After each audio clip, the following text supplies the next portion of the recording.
good morning, and it is fun to be back here again to see you all at Englewood, and I appreciate you coming out. As Tom alluded, 45 years ago I discovered Dietrich Bonhoeffer. I was just 20 years old, and I have spent a lifetime thinking about Bonhoeffer. I have taught on lots and lots and lots of different things: theological, church historical, biblical, anthropological, over these decades all around the world. I've never felt I was ready to teach about Dietrich Bonhoeffer, partly, as I'll explain at the beginning, then again at the end. Bonhoeffer and studying Bonhoeffer does not lead to a conclusion. It leads to a journey, multiple journeys. The man was, in my opinion, perhaps the most creative theological thinker of the 20th century. And you all know how much I love Karl Barth and others.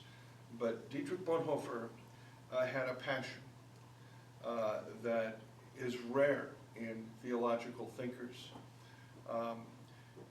He was, as we'll talk in a minute, he was a theologian, he was a pastor, he was an ecumenist, he was a seminary professor, he becomes a conspirator. And so today's title is Christ, Religion, and Resistance. These are the three major things we're going to look at today. We're going to tackle these unresolved questions that I've had for 45 years. And I finally decided I have to land on solutions for myself. I have to come down on what I think. So this is my best attempt to tell you what I think after 45 years. So let's carry on. My own journey with Bonhoeffer begins in 1977 when I read Cost of Discipleship, which was, of course, a book that is his most popular work. It is now simply Discipleship in the New Collected Works series, because that was the title in German, just Nachfolge. The English translators put in the cost of. But I started with his discipleship book at 20 in the Jesus movement back in the day, and it floored me. It absolutely floored me. And I had no idea what Bonhoeffer was actually doing in that book. I didn't know who Bonhoeffer was. I was just reading it as a little pious 20-year-old, you know, how we do it. You know, when we're young, we're just absorbing.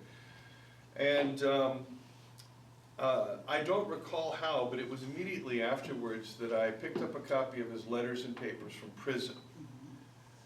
And that book absolutely tore the ground from underneath my feet, because I had been reading in Karl Barth for about 6 or 8 months and had fallen absolutely in love with Karl Barth, and still am. But Bonhoeffer in his letters and papers from prison has some criticisms of Barth.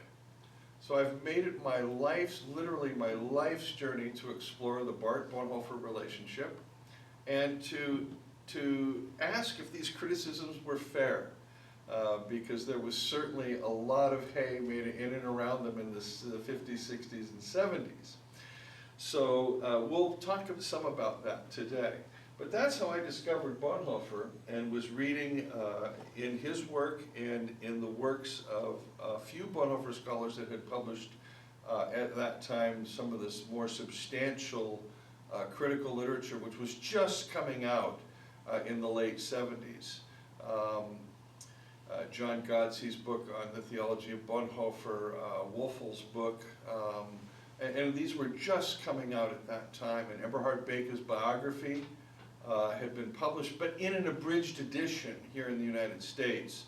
The full biography, the German one that was finally translated with all the appendices, is this massive tome. I mean, it's absolutely massive. In late 1981,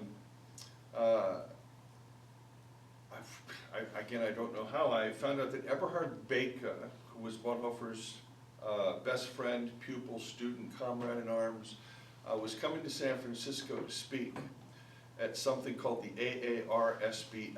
I had no idea what that meant.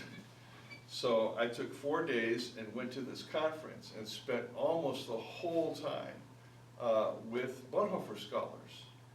And I was what's the word, in my cups, in my, whatever it is I was flying, it was just, to me, it was a whole new world to meet Eberhard. It's like when I had showed you the photographer, you know, that feeling you have when you're in touch with someone that has known or touched Bonhoeffer. And so I was working at a winery at the time, and I had brought 2 cases of wine with me, and I handed them out. So instantly, the Bonhoeffer scholars, they love me, you know. And they said, what do you want to do? I said, I want to study Bonhoeffer. And they said, well, what do you want to study? And I started sharing my ideas with them about, and they said, well, you need to go to North Park Seminary and be with Burton Nelson. And so I went to North Park Seminary to be with Burton, and continued attending lots of Bonhoeffer Society meetings for the next decade, traveling around, getting to know an awful lot of the Bonhoeffer scholars. Some of them became very good friends. And Burton was in charge of the oral history project for the Bonhoeffer Society, and so he would bring Bonhoeffer students into the US on little lecture tours. And of course, they would always spend most of their time in Chicago. And as as Burton's prized Bonhoeffer pupil, I always got to spend all the time with them. And this was great. And I always had so many questions, you know, and I would ask them. But I always asked every one of them the same series of questions. I always wanted to know, what was Dietrich like as a human being? What did he like? What did he like to do? What was he like as a person? And because that was something I never felt got fleshed out. As you're reading the books, you know, you get Bonhoeffer the thinker, but you get Bonhoeffer the man. Second question I always asked about was the resistance. What was Bonhoeffer's involvement in the resistance, if they knew? You know, I wanted to know details, because I was bothered very, very early on that he could be pacifistic and cost to discipleship and then somehow end up saying, hey, I'm going to go kill Adolf Hitler, right? And so I would always ask them that question. And then I would always ask them, you know, what it was like to be in conversations with him and what he was like as a human being. And, or their experiences with him, you know. And if you were to ask me today about my experiences of a quarter century with René Girard, what did we talk about? I couldn't articulate to you exact conversations.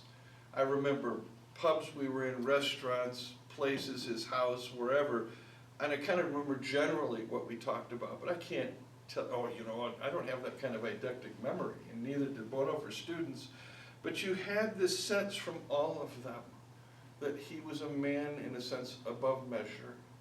He commanded a room. He knew who he was. Even though in prison, later in life, he'll write a poem titled Who Am I?, where he really reveals his inner vulnerabilities. You know, people perceive him as strong, he perceives himself as weak. And so you have that in that beautiful poem, Who Am I? So throughout the 80s, these students kept coming through, and then Bonhoeffer's sister Sabina came through, and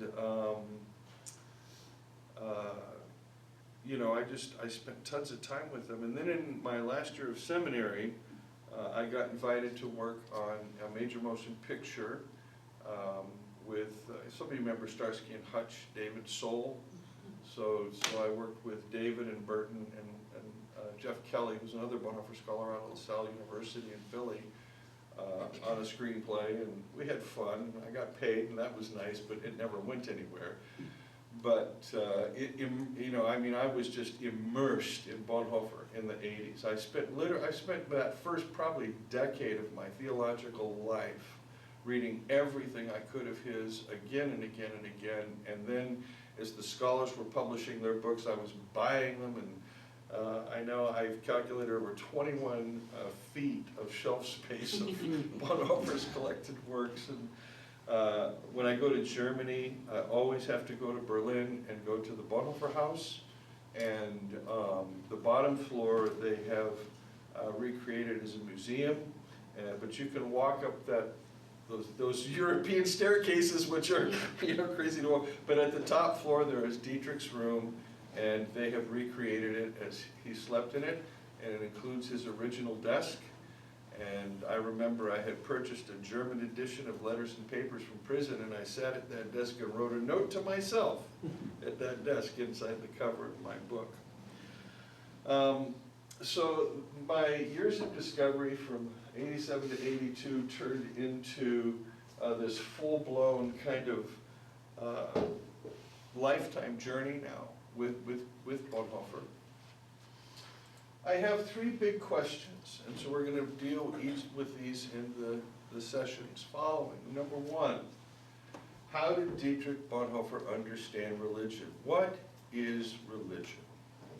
Okay, we're going to have to look at some theories of religion that were prevalent in his time and how he understood religion and Barth's influence on him.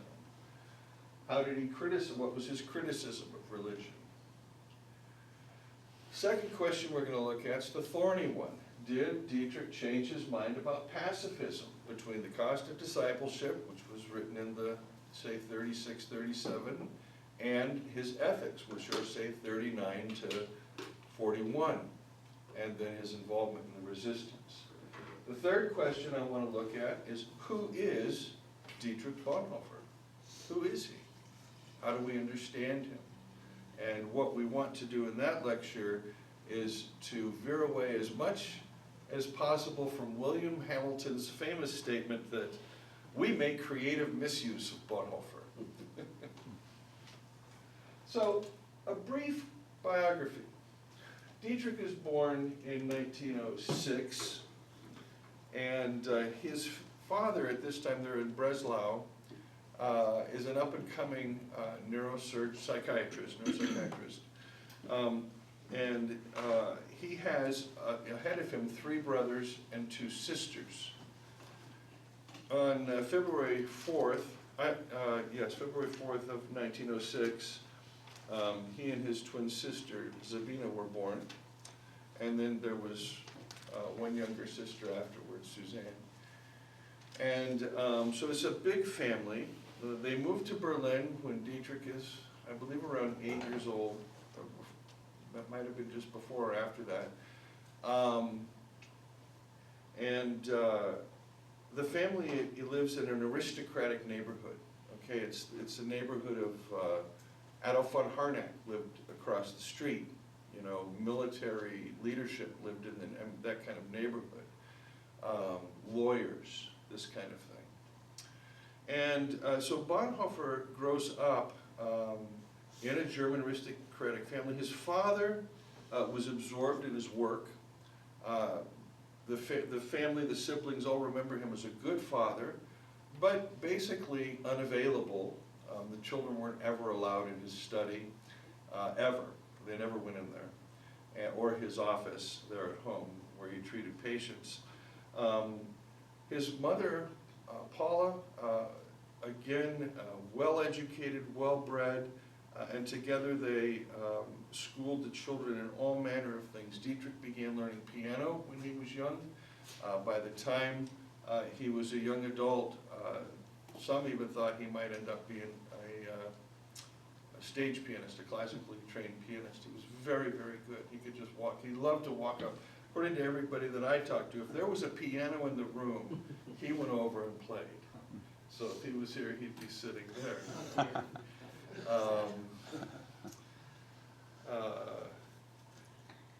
In 1918, an event happened in the Bonhoeffer family that really created a lot of change in the family, but especially in Dietrich. His brother Walter had been called up at the end of the war and was killed in 1918 at the very end of the war. And that devastated Dietrich's mother. From that point on, for the next decade, Dietrich's father would write nothing on that date in his diary entry for decades. But it profoundly shook Dietrich, because now he was face to face with death at 12 years old. You know? And he begins thinking about these great questions at that young age, at 12 years old. By the time he's a teenager, he's full of life and vigor. He loves to hike, loves hiking in the woods.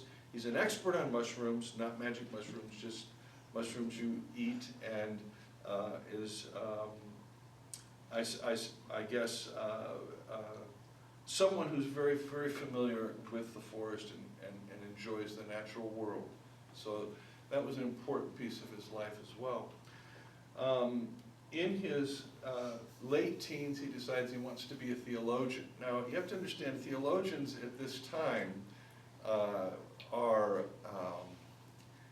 well, they're regarded, but they're university positions, you know. They're just like, I'm going to be an academic. And his family did not dissuade him. And so at 19, he enters the University of Berlin, begins his work, and at 21 years of age, in 1927, he produces a remarkable dissertation known as the Communion of Saints. And in this, and it's a very hard read. It's hard for me to read. The first two books, his two dissertations. In Germany, you have to do 2 dissertations in order to become a professor. The Communion of Saints, his first dissertation, is a challenge partly because of the way he handles the philosophy of the subject matter, but you can tell he's so well read in people I've never even thought about reading, you know what I mean? So you kind of almost have to know them and their stuff to engage that. But he makes some very, very important contributions in that book, which we'll talk later, which stayed with him through his whole life, okay? But it's in this dissertation that he first begins to understand the human being as a social being, which as I work through Bonhoeffer today, you'll hear me make references to Girard an awful lot, because some of the things that Dietrich was recognizing in the late 20s through his death in 1945 are the same things that Girard now has put scientific grounding underneath. And there's a wonderful dissertation, if you're interested, by Kevin Lenahan. He's an Australian scholar on Dietrich Bonhoeffer and René Girard. It's an incredible, incredible dissertation, and it's what moved me to then want to write the companion dissertation to that on Karl Barth and René Girard, so I could help, again, ferret out that relationship between Barth and Bonhoeffer. But Kevin Lenahan, it's a wonderful book. But Bonhoeffer discovers that people are social, we're social beings. And of course, Martin Buber's I and Thou had just been published a decade before, and so you have that. You have the emerging discipline of sociology as it was practiced by people like Ernst Troeltsch and others in the late 90s of the 19th century and the early decades of the 20th. And it's from today's perspective, of course, it's very rudimentary. But Bonhoeffer is gleaning insights about the nature of the church as a social community. And he coins the phrase there, Christ existing as community. Christ exists when we are together. And again, Mike, I commend you and the folks at Englewood for that kind of approach. That's exactly what you're doing. So act in being will be his second dissertation, and it's a I'll skip now act in being because it raises a lot of questions we don't need to go into, but if you ever wanted to try your hand at it, good luck. I know, right? It's incredibly dense. It's very dense. Bonhoeffer could be a very thick writer, very, very thick. He could put more in a paragraph than some people can put in books. But he has a life-changing trip in 1931.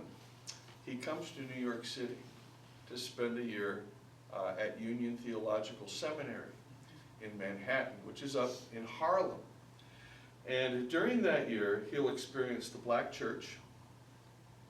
He'll come into his first contact with other students from other countries like France and Sweden.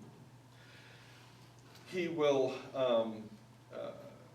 experience America, okay? And he will meet some lifelong friends there, including one person who's going to have big influence on him early on, and that's Jean Lassalle. Jean Lassalle is from France, and he's a complete total pacifist. Now, in order to context that, and we'll look at some stuff later, you have to understand what Lutheranism in Germany is about. In German Lutheranism, the state has authority. Romans 13, you obey the state.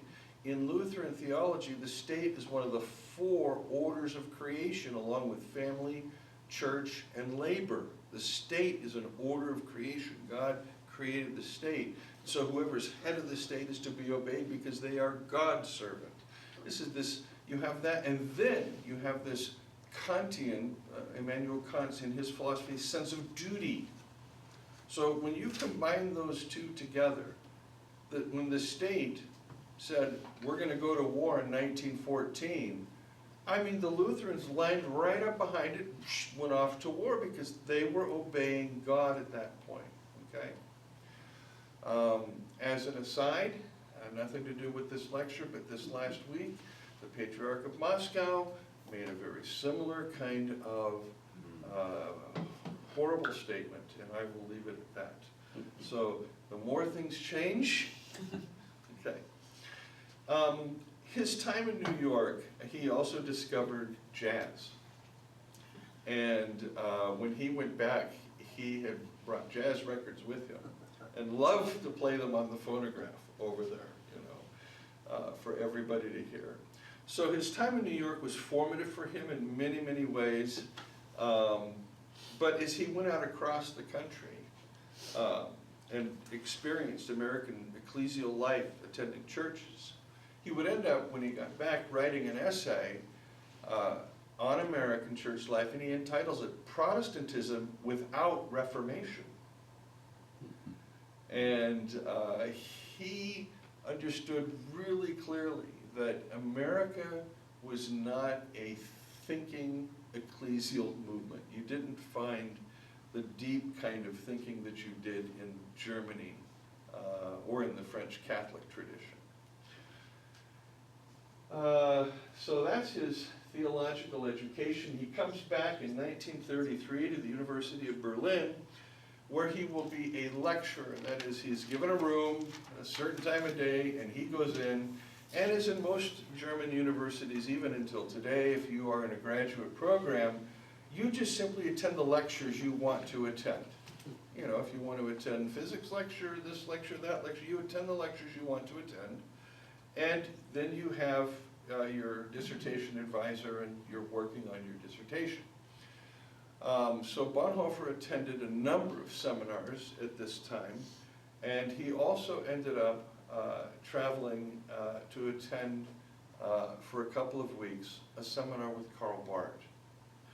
Now, Bonhoeffer had already begun engaging Karl Barth in his book Act and Being, and had already been profoundly influenced by, at that time, known as dialectical theology. For those of you that are wanting a reference here, you want to just keep in context. At this point, all Barth has published is the Epistle to the Romans, the lectures in the book Word of God, Word of Man, the various lectures that are in theology in church, and a few assorted lectures in journals. And so Bonhoeffer attends Barth's lectures in Göttingen on dogmatics. And it's in that seminar, you have the students around the table and Barth is lecturing, and at some point, Bonhoeffer says, the curses of the ungodly can sound more pious in the ears of God than the hallelujah. I'm sorry, the curses of the ungodly can sound more pious in the ears of God than the hallelujahs of the pious. And Karl Barth says, who said that? And so that was his first encounter, you know, with Bonhoeffer.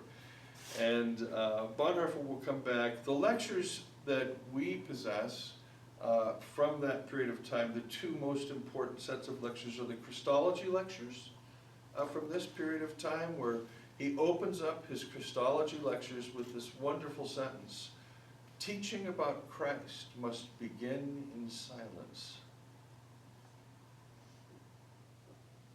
Teaching about Christ must begin in silence. And he does a little exposition out of the 3rd and 4th century church fathers there before he launches into his Christology. And then, of course, the creation and fall lectures. And if you haven't had an opportunity to read those, creation and fall, they are really, really excellent lectures and insights into the Genesis text. In particular, there are two things that come out of that. One, Dietrich takes the concept of imago Dei, image of God, not to mean a thing. We're not made with reason, we're not made with, but we are made in relationship. Okay, male and female are in relationship. Again, this is reflecting that Christ existing as community from his dissertation. Now, in creation and fall, he opens up that notion of being made in the image of God is to be made in relationship. And the second most interesting thing he does in there is when he's talking about the Lutheran orders of creation, he changes that. He changes them to orders of preservation. Family, state, labor, church preserve society, but they weren't created by God.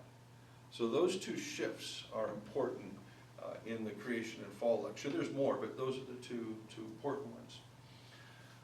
He also, in 1932, will begin journeying over to England. He writes a number of essays as he's making contacts in the ecumenical movement, particularly through the German youth movement with other youth movements in Europe. And then in 1934, he takes a parish in London, a German-speaking congregation. And so he's a parish pastor, and he's got pastoral duties, he has to write a catechism, he has to preach on Sundays. He also ends up down in Barcelona in Spain for a season there. And then he comes back and he is asked to lead an illegal preacher's seminary, and this is in 1935. In 1933, Hitler took power January 1st by combining the offices of the president and the chancellorship, became the Führer, and immediately the German legal judicial system went into action and began, within 30 days, a number of anti-Jewish laws, and by the end of the month had begun the process, and this is what happened here. They'd begun the process of legally making Jews non-human, okay? And this process is happening here. By early May of that year, the state church, the state runs the church, they pay the pastors, you know, it's a state church. The state church is given a Reich bishop, Bishop Eule, and he is now going to be in charge of what's allowed to be said in the churches, and of course he's a Nazi, okay? So now you begin having the Nazi infiltration into the churches, and over the course of the 1930s, there are some rather remarkable pictures of these of these church altars with these large Nazi swastikas over the communion table and on the, I mean, everywhere. It's just, it's horrid to look at, but it's no worse, I suppose, than walking to some Baptist churches today with all their flags and everything. However, the church and that flag have not been quite as sullied yet in America as they were back in the 1930s with the Nazi flag. But the churches had co-opted, and the pastors, they wanted to keep their jobs. It's still a truism today. Pastors don't preach from the Bible, they preach from their wallets. Because, you know, if you start saying too much and the congregation doesn't like it, you lose your job. You can't take care of your family. And the same was the situation in Germany at that time. And pastors just capitulated right and left. And that led some pastors to become very upset. In 1933, in June, Martin Niemöller formed the Pastors' Emergency League. And this was a group of pastors, mostly from Prussia, but also from Berlin, that realized something was seriously wrong with the church, and there would need to be a a movement within the state church that showed that it was truly the Christian church. And this movement would lead to the Barmen Declaration in May 12th through the 14th in 1934. Bonhoeffer himself would be involved in the summer of 33 already, writing a catechism that included a whole section on the Jewish question that was, of course, when it was adopted, it's known as the Bethel Confession. When it was adopted, that paragraph was removed because it wasn't a question, you know. But in 34 you had the Barmen Declaration, and by 35 there was a need for illegal preachers' seminaries. So Bonhoeffer was invited to direct the seminary at Finkenwalde up on the North Sea in Prussia, and there he would form a most uncommon community, a community of men that did strange things, like they kept liturgical hours. They had confession they made one to another. They did these strange Catholic practices. And of course, when Bart would hear about this, it was to him like, ooh, you know. But Dietrich had his reasoning for all of these kinds of things, and there were times for play, there were times for work, but he brought these students into a milieu of spirituality and life that they could not begin to think or imagine existed.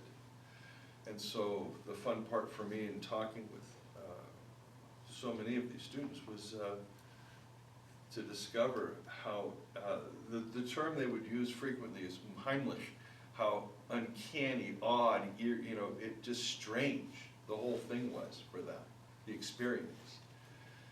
And this lasted until the Gestapo shut it down in 1937, and Bonhoeffer's books, Constant Discipleship, Psalms, the Prayer Book of the Bible, and Life Together were written during this period of time. From that point on, now, again, going back to the neighborhood there in Charlottenburg, at this point, Dietrich's sisters and brothers have married and are beginning to have children. And right in the house behind the Bonhoeffer house was the von Denanyi house. And Hans von Denanyi was a lawyer, and he worked in the Abwehr, which was the German counterintelligence, military counterintelligence unit. I suppose an equivalent today would be the Defense Intelligence Agency or something like that in America. Hans was a lawyer, and he, at some point, and I don't know the year, began sharing with the Bonhoeffer family the secret plans that were coming through channels in the Reich about what would become the final solution, the extermination of the Jews. Everybody knew Martin Niemöller had already, in 1935, been put in, I think it was 35, had been incarcerated in Dachau, and was there a number of years.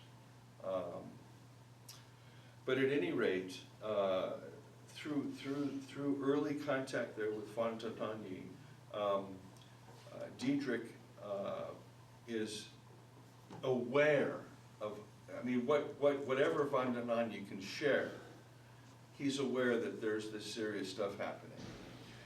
He will retreat to a Catholic monastery in Natal and begin work on his ethics, the book that we have known as his ethics. It's actually a series of essays.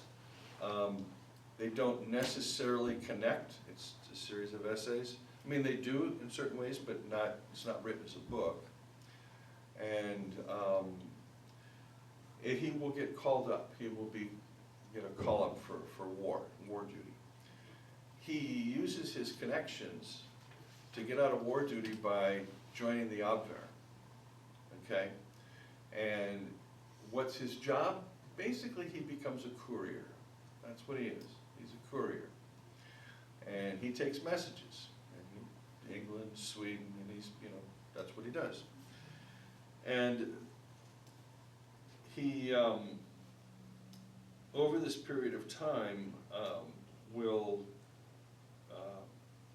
become more and more involved in, as he's learning about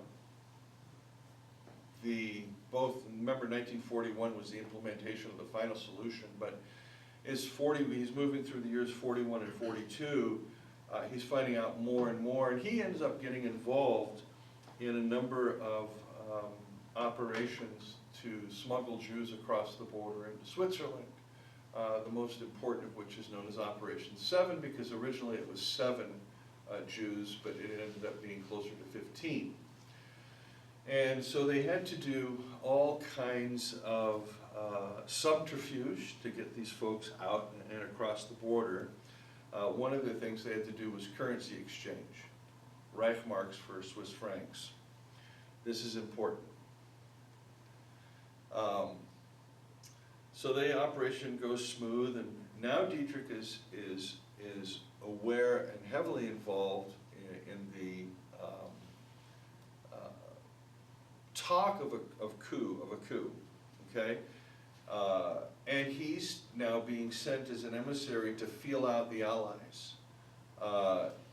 If the Allies can be convinced that there's military leadership that wants to overthrow Hitler and that they want to make peace and rebuild the government, you know, well, he ends up talking to George Bell, the Archbishop of Canterbury at that time, and communicating with Bell, seeking to make known the intentions of the Abwehr and what they were doing.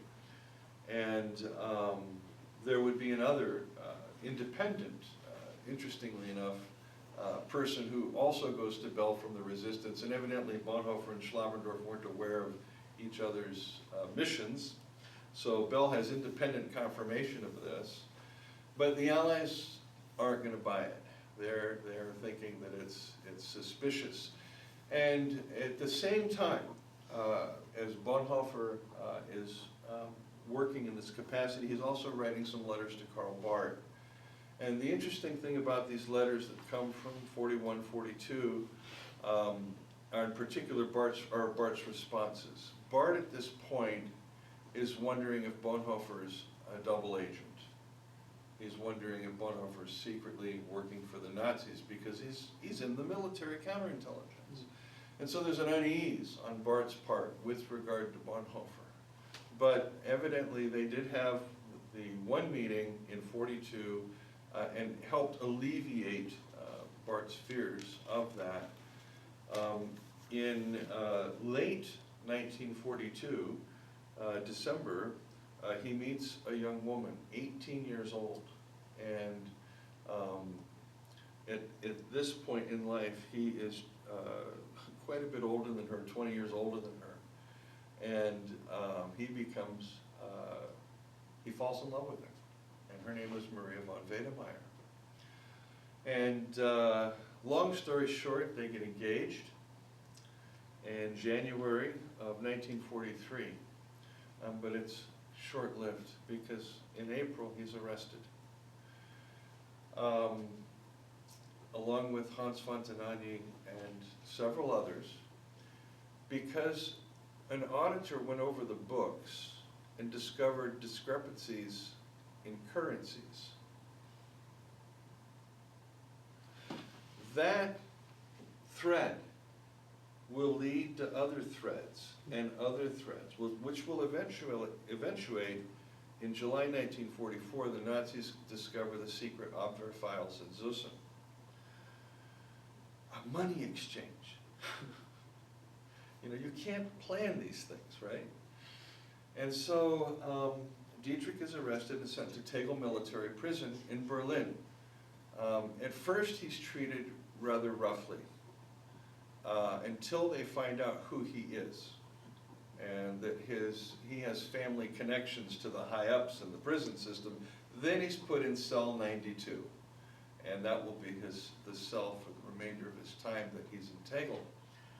And it's in this cell that Dietrich will begin reflecting initially on time and writing the essay doesn't exist, but some notes do.